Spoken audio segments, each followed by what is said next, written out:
Turn with me to the Gospel of Luke, chapter number 15, and we're going to read from verse number 11. आइए मेरे साथ निकालिए लूका रचित सुसमाचार उसका 15वां अध्याय और उसकी 11वीं आयत से हम पढ़ेंगे। Now, the 11th verse starts with this: Jesus continued.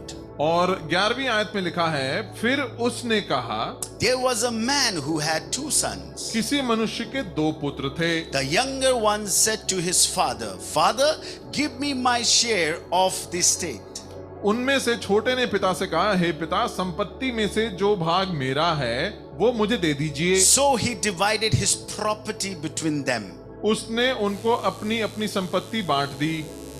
At long time that the younger son got together all he had, set off for a distant country. बहुत दिन ना बीते थे कि छोटा पुत्र सब कुछ इकट्ठा करके दूर देश को चला गया And there squandered his wealth in wild living. और वहां कुकर्म में अपनी संपत्ति उड़ा दी। So we will ponder here for some time. यहाँ पर कुछ समय देखेंगे। This story is about a father who had two sons. ये कहानी है एक पिता की जिसके दो पुत्र थे। And this father is a rich man. और ये जो पिता था वो धनी व्यक्ति था। A wealthy man in a city. ये अमीर व्यक्ति था उस शहर में। But the younger one came to father and he asked for his share. जो छोटा बालक था, छोटा लड़का था, वो आता है अपने पिता से कहता है, मुझे मेरी संपत्ति का हिस्सा दे दीजिए। And the Bible says the father divided property, okay, equally between them. और पिता ने संपत्ति के दो हिस्से कर कर छोटे वाले को उसका हिस्सा दे दिया। It was so hard moment for a father to see a younger son asking for the inheritance. उस पिता के लिए बड़ी कठिन बात थी ये देखना कि छोटा पुत्र अभी से संपत्ति की मांग कर रहा है। Church, know this, that the Bible is written in Eastern culture. मैं आपको बता दूं कि जो पूर्वी संस्कृति है उसके परिप्रेक्ष्य में बाइबल लिखी गई है। And the culture, the Eastern culture, says that a son can inherit the property when his father dies.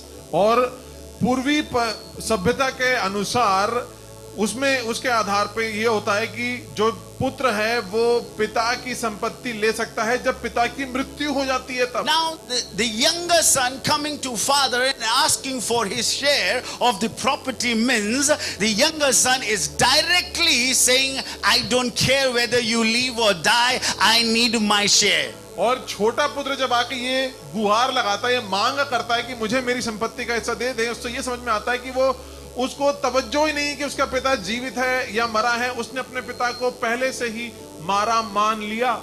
This son is having issue with his identity. अपनी जो पहचान है उसमें असमंजस में पड़ा है ये छोटा He बालक। was found in the father's house, अपने पिता के घर में पाया तो गया ये, yet फिर भी he was unknown to his own identity. तो भी वो अपनी खुद की पहचान नहीं जानता था।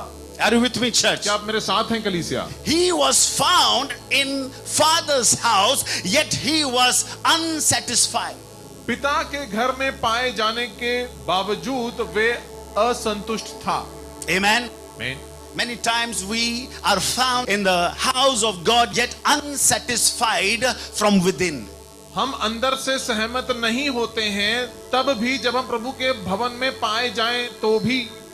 Because of the situation that you are going through, you may have that unsatisfaction in your heart. वो असंतोष को अपने जीवन में पनाह दे देते हो क्योंकि परिस्थितियां इतनी कठिन लगती हैं। You may be unsatisfied हो सकता है कि कुछ चीज में आप असंतुष्ट महसूस कर रहे in हो। father's house. पिता के घर में भी। You know why?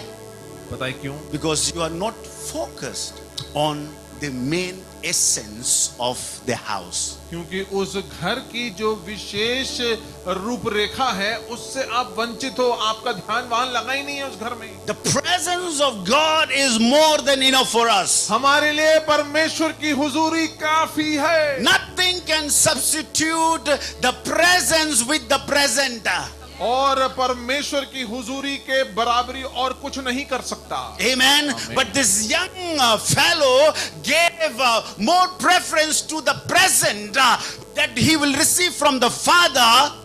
और लेकिन ये जवान युवक जो है उसने प्राथमिकता उस चीज को दी जो उसके पिता संपत्ति में उसको देगा फल, rather than giving the first preference to the presence of his father. और उसने प्राथमिकता उस चीज में नहीं दी कि उसका पिता वहां मौजूद है। Hallelujah. हालेलुया। Father said, पिता ने कहा, you want your share? तुम्हें तुम्हारा हिस्सा चाहिए? I'm a father. I'm a good father. मैं एक अच्छा भला पिता हूं। I won't force you to stay back. मैं तुम्हें पीछे रखे हुए नहीं रखूंगा, जबरदस्ती नहीं करूंगा। If that's your desire to get your share of the property, अगर ये तुम्हारी हसरत है कि तुम अपना संपत्ति का हिस्सा पालो, here we go. ये लो, Take your portion. अपना भाग ले लो। The son is acting as servant in his father's house. अपने पिता के घर में एक सेवक समान बर्ताव कर रहा है लड़का। You cannot ask for reward or inheritance. आप मिरास को मांग कर नहीं पा सकते। Reward or the inheritance is given to you. वरदान जो होता है आपको दिया जाता है। The people with servant mindset will always say, what do I get? सेवक मानसिकता के लोग ये बोलेंगे कि मुझे क्या मिलेगा इसमें। But the son mindset, the son mindset will say, what can I do? लेकिन जो पुत्र की मानसिकता होती है वो ये होती है कि मैं क्या कर सकता हूं इसके लिए। Amen. Oh, many people, they are found in the church, in the house of the Lord, yet they are unsatisfied. बहुत से लोग कलीसिया में पाए जाने के बावजूद असंतुष्ट रहते हैं। Amen. The real satisfaction, जो असली संतुष्टि है, the real contentment comes in the presence of the Lord. असली सहमति आती है प्रभु की हुजूरी में ही। I'm talking to somebody who is under the sound of my voice. मेरी आवाज के अंतर्गत जो कोई भी है मैं उससे बात कर रहा हूं। That let me tell you that you are complete in the presence of the Lord. कि प्रभु की हुजूरी में आप परिपूर्ण हैं। You are completed. You are fearfully and wonderfully created by the Creator. तुमको रहस्यमय तरीके से बड़ी सुंदरता से रचयिए ने, सृष्टिकर्ता ने बनाया है। Who told you that you are incomplete? किसने तुम्हें बोला कि तुम पूरे परिपूर्ण नहीं हो? Eve हव्वा had this mindset. ऐसी मानसिकता उसकी थी। She was deceived by the serpent. उस सर्प के द्वारा वो भ्रमित हो गई, धोखे में पड़ गई। And the serpent said, if you eat this fruit, you will be like God. सर्प ने बोला कि तुम ये फल खाओगे तो प्रभु के समान हो जाओगे। That was the deceit from the enemy. ये शत्रु की ओर से एक भ्रम था, धोखा था। Adam and Eve was created in an image of God. परमेश्वर के स्वरूप में बनाया गया था आदम और हव्वा को। Yet फिर भी they were unsatisfied in the Garden of Eden. अदन की वाटिका में उनके अंदर असंतोष आ गया। Can I tell you something? ये बात बता दूं आपको, Nothing in this world can satisfy you. इस संसार में कोई भी वस्तु आपको संतुष्ट नहीं कर सकती। Nothing. कुछ भी नहीं। No relationship. कोई ऐसा संबंध नहीं। No job. कोई ऐसा व्यवसाय No कार्य नहीं। property can satisfy you. कोई ऐसी संपत्ति नहीं है जो आपको संतुष्ट कर सकती। The real satisfaction comes from the Lord. जो असली परिपूर्णता है वो आती है प्रभु से।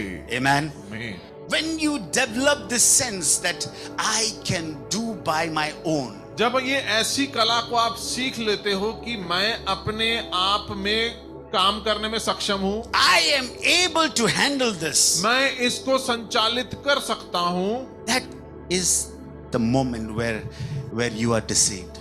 वो घड़ी होती है जब धोखा आपके पास आता है। There's nothing wrong in handling things by yourself, चीजों को नियंत्रित करने में कोई बुरी बात नहीं है, but the wrong part is detaching from your source and trying, to plan yourself as per your desire. लेकिन गलती वहां होती है जब अपनी सामर्थ्य के स्रोत से हटकर आप अपनी ही काबिलियत पर भरोसा जताकर चीजें करने लगते हैं। Why this young son demanded his share of property? क्यों अपना संपत्ति का हिस्सा उस लड़के ने मांगा? He thought that he wants the freedom. उसको ये लगता था कि शायद उसके पास तो छुड़ौती नहीं है, आजादी नहीं है, तो इसलिए उसने मांग लिया। In my father's house, मेरे पिता के घर में I am controlled. मेरे को चलाया जाता है, मेरे In my ऊपर अधिकार father's होता है। house, मेरे पिता के घर में I have to, make sure that I share everything to the father. मैं अपने पिता से सब कुछ उनसे बांटना पड़ेगा, सब कुछ बोलना पड़ेगा, सब बातों को सामने उजागर करना पड़ेगा उनके सामने। I am grown up, man. मैं तो बड़ा हो गया हूँ, I need a freedom. मैं तो अब सयाना हूँ और अब मुझे अब आजादी चाहिए। This is not called as real freedom. ये वास्तविक आजादी नहीं है। He was not able to see the real freedom in the house. उस भवन में, उस घर में वास्तविक आजादी वो लड़का देख ही नहीं पाया। He thought that he will get freedom when he is away from the house. उसको ये लगा कि जब उस घर से अलग होगा तभी उसकी अच्छी छुड़ौती हो जाएगी। I'm controlled in the house. मुझको चलाया जाता है इस घर में। Can I tell you? A real father will never ever control you. मैं बता दूं कि जो वास्तविक पिता होता है वो कभी भी आपके ऊपर जोर नहीं करेगा। He is not a boss. वो कोई आपका स्वामी नहीं है। Jesus is not a boss. यीशु जो है वो आपका मैनेजर नहीं है। He is a loving father. वो एक प्रेम करने वाला पिता है। He knows what you are doing. उसको पता है कि तुम क्या कर रहे हो। Sometimes he knows that you are going to the wrong direction. उसको पता है कि तुम उस घड़ी गलत दिशा में जा रहे हो। Yet he will be silent. फिर भी वो शांत रहता है। He is not a controlling father. वो जोर जबरदस्ती करने वाला परमेश्वर नहीं है। When this young man asked, जब इस जवान युवक ने पूछा, the father divided the property equally to them.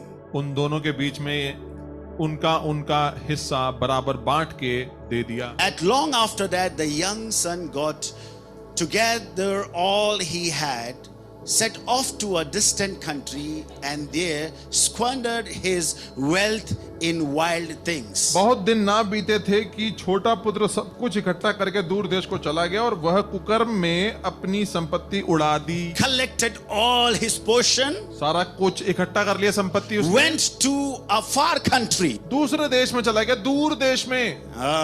When this comparison comes, जब ऐसी तुलना की जाती है, that is the first sign that you are unsatisfied in the presence of the Lord. ये पहला संकेत है कि प्रभु की हुजूरी में आप असंतुष्ट हो। The truth is, सच्चाई तो ये है, wherever you go, जहां कहीं भी आप जाओ, the presence of God is same.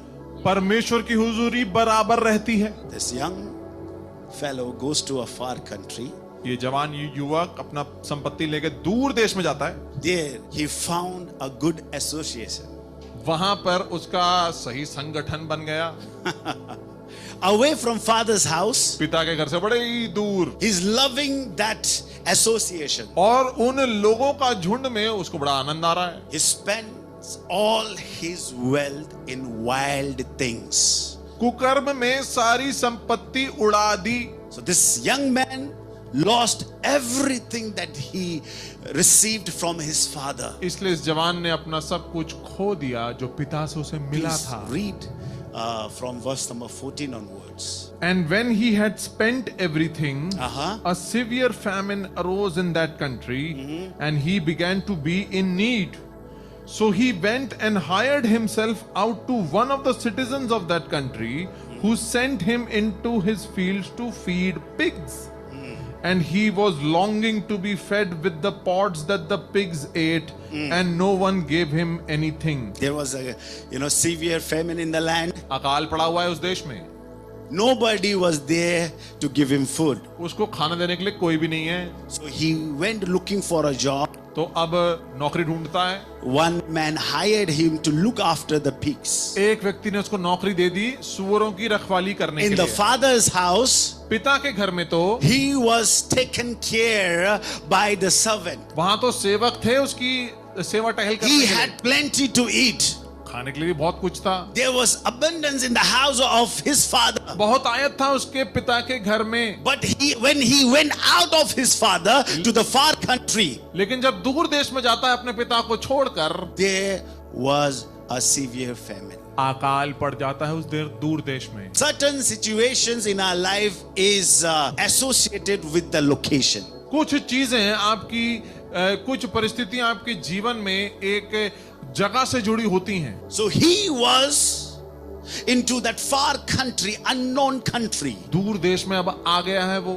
Maybe some of you has been detached from father's house. हो सकता है कि कुछ लोग आप में से अपने पिता के घर से दूर किए गए हों, And now you find yourself in that far country. और अब अपने आप को पाते हो उस दूर दराज देश में। You know what far country signifies? पता है दूर देश का क्या महत्व होता है? You are struggling, to find the presence of God. बहुत जतन करना पड़ रहा है आपको प्रभु की हुजूरी You are को देखने के लिए। distracted.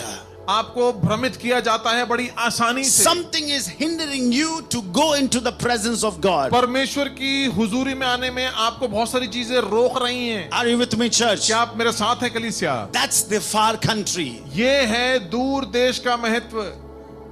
So sometimes in our life, we find ourselves into that far country. हम कभी कभी अपने आप को उस दूर देश में पाते हैं। Drought अकाल means you are out of God's location.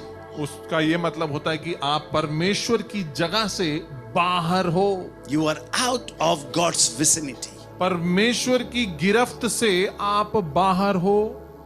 There is abundance in Father's house. परमेश्वर की हुजूरी में तो बहुत आयत होता है, But sometimes enemy deceives us and he directs us towards the far country. लेकिन कभी कभी जो शत्रु होता है हमें धोखा देता है, दिशा भ्रमित करता है कि हम दूर देश को चले जाएं। But it's time for the church and for the child of God to return to the house of God. लेकिन अब समय आ गया है कि परमेश्वर के हुजूरी में उसके बच्चों को वापस आना है। It's time for us to return back to the basic. अब हमें अपने मूल जगह पर वापस पहुंचना है। Hallelujah. Hallelujah. Oh, he was in great trouble. बड़ी दिक्कत में पड़ गया वो He लड़का, was feeding और वो चरा रहा था सुअरों himself को। with the pods that these pigs were eating. जो सुअर खाते थे वही खाना वो खुद भी खाता था। Do not associate yourself with pigs. अपने आप को सुअरों के साथ संगठित मत कीजिए। Association matters. संगठन जो है आपका, आप किन लोगों से जुड़े हुए हैं, Hallelujah. उसका महत्व होता है। When he was dining with that pods of pigs, जब वो सुअरों की मेज में से खाना खा रहा था, that time he came to his senses. तब वो अपने आपे में आता है। Oh my God, what I am doing here? अरे मैं यहाँ कर क्या रहा हूँ? I'm supposed to be in my father's house. मुझे तो अपने पिता के घर में होना चाहिए था। I'm supposed to be loved in my father's house. मेरे पिता के घर में तो मुझे प्रेम मिलना था। Oh, now what a great mistake have I done. अरे मैंने क्या गड़बड़ी कर दिया, मैंने बड़ा पाप कर दिया ये तो। I am found मैं तो यहाँ मिल पा रहा हूँ, in this messy area. इस गंदगी से भरी हुई दुष्ट जगह में पाया जा रहा हूँ। Sometimes you need to speak to yourself. कभी कभी आपको अपने आप से बात करना आवश्यक Sometimes you है। need to analyze yourself. कभी कभी आपको अपने आप को खुद जांचना जरूरी है। Hallelujah. Hallelujah. So when he came to his senses, जब वो अपने आपे में आता है, he said, उसने कहा, I want to go back to my father's मैं house. अपने पिता के घर अब उठकर चले जाना And चाहता verse हूँ। number 18. 18 आयत में, Yes. I will arise and go to my father and I will say to him, Father, I have sinned against heaven and before you. I am no longer worthy to be called your son. Treat me as one of your hired servants. And he arose and came to his father. But while he was still a long way off, his father saw him and felt compassion and ran and embraced him and kissed him. And the son said to him, Father, I have sinned against heaven and before you. I am no longer worthy to be called your son. But the father said to his servants, Bring quickly the best robe and put it on him, and put a ring on his hand and shoes on his feet. And bring the fattened calf and kill it, and let us eat and celebrate. For this son, my son, was dead and is alive again. He was lost and is found. And they began to celebrate. Hallelujah. Hallelujah. Oh, what a story. कितनी मधुर कहानी है. When he went to his father's house, तो जब वो उठकर अपने पिता के घर में वापस जाता है, but while he was still a long way off, his father saw him and filled with compassion for him. अपने पिता को पास चला, वह अभी दूर ही था कि उसके पिता ने उसको देखकर तरस खाया और दौड़कर उसे गले लगाया और बहुत He was चूमा. still a long way. अभी दूर ही था. Oh, father saw him coming. और पिता ने उसको दूर से ही देख लिया. He was not coming with his all strength. वो अपनी कुछ शक्ति में नहीं आ रहा था कि भाई चलो सब कुछ लेकर चले वापस पिता This के young pass. son was defeated. ये हारा हुआ होकर वापस आ रहा है. He was physically weak. और शरीर में बड़ा कमजोर होकर वापस आ रहा है. He was dirty. गंदगी उसके शरीर में भरी हुई है. And he was working like this. और ऐसे मरा हुआ होकर वापस आ रहा है. He was trying his best to reach his father's house. और बड़ी जतन कर रहा है कि किसी तरीके से अपने पिता के घर में पहुंच जाऊं. Oh, I will go. He was remembering his script. वो अपनी स्पीच को याद करता है. But from the long way, from the distance, father saw, recognized his son. लेकिन दूर से ही अपने बेटे को पहचान लिया पिता ने. No matter what you do in your life, चाहे उससे फर्क नहीं पड़ता जिंदगी में कुछ क्यों ना करो. the mess you have done in your life, जिंदगी कितनी भी दूषित क्यों ना कर दी हो. oh, your father can recognize you. आपका पिता आपको दूर से पहचान लेता है. Jesus can recognize you. यीशु आपको दूर से पहचान लेता है. There is no sin on the planet Earth that can dilute your originality. आपका जो वजूद है परमेश्वर के सामने ओझिल कोई पाप Oh नहीं my कर God, सकता. oh my God, oh my God. Even when my face is full of mud, when I am dirty, जब मिट्टी और गंदगी से भरा हुआ है मेरा चेहरा तब भी, when I am smelly, जब मेरे से बदबू आ रही है तब भी, my father can recognize me. तब भी मेरा पिता मुझे पहचान लेता है. He ran towards his son. वो अपने पुत्र के पास भागता है. Son was walking, जो पुत्र है वो तो पैदल चल रहा है धीमे धीमे, but father ran towards the son. लेकिन दौड़ कर जाता है पिता अपने पुत्र के पास. Religion means man trying to reach God. धर्म का महत्व ये होता है कि मनुष्य परमेश्वर के पास जा रहा है. But gospel means God reaching to mankind. लेकिन सुसमाचार ये है कि परमेश्वर मनुष्य के पास आता है. I tell you one thing, if God is on your side, nobody can be against you. मैं आपको बता दूं कि अगर परमेश्वर आपके खेमे में है तो आपके विरोध कोई नहीं खड़ा हो सकता. Oh, he ran towards the son. अपने पुत्र की ओर दौड़ कर जाता है वो. He hugged him. उसको गले लगाता है. You have no idea. If you are around pigs, how you smell. आपको नहीं पता चलेगा कि कितनी गंदगी बदबू आती है अगर आप सुअरों की मेज में से खाना खा रहे हो तो To be बदबू आती around है. pigs, you will smell like pig. अगर सुअरों के साथ संगठित हो तो सुअरों की ही बदबू आएगी You अंदर से. be around sheep, you will smell like sheep. अगर आप भेड़ों के साथ हो तो भेड़ों की ही खुशबू या बदबू आएगी आपके अंदर से. Yet father ran towards the son. फिर भी दौड़ के जाता है Hugged the पिता son. और अपने पुत्र को गले लगाता And है started. और उसको चूमने लगता है. Father didn't care about the smell, the dirt. और पिता ने ये नहीं सोचा कि कितनी गंदगी है उसमें, कितना वो दूषित दिख रहा है। He didn't care about what people will say. उसने ये नहीं सोचा कि लोग देखकर ये क्या सोचेंगे, But there and there he hugged, covered him. और उसने वहीं पर फैसला किया कि उसको वो पकड़ ले, छुपा ले और उसको खूब चूमे। As per the law written in Deuteronomy chapter number 21 and verse number 18.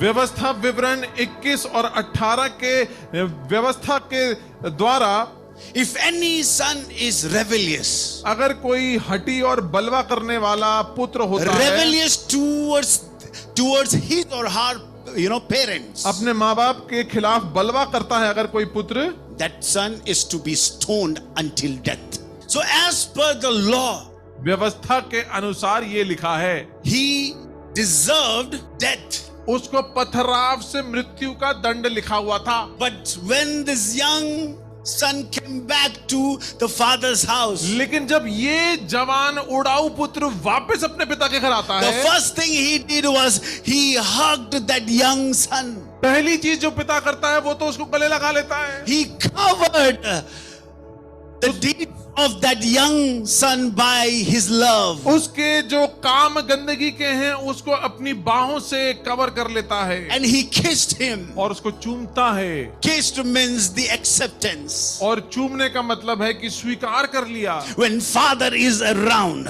जब पिता वहां पर मौजूद होता है, nobody can accuse and throw stone at you. तो कोई आपको दोष नहीं लगा सकता, कोई पथराव नहीं कर सकता आपके ऊपर। I am telling you, people of God, if my heavenly Father is around, nobody can point you out, nobody can throw stone at you. मैं बता दूं मेरे प्रिय लोगों की, अगर स्वर्ग शक्तिमान परमेश्वर आपके खेमे में आपके साथ खड़ा है तो कोई आप पर उंगली नहीं उठा सकता। Oh, he covered his young son. अपने जवान पुत्र को उसने बाहों में ले Oh, लिया। he said, no, before the elder of the city.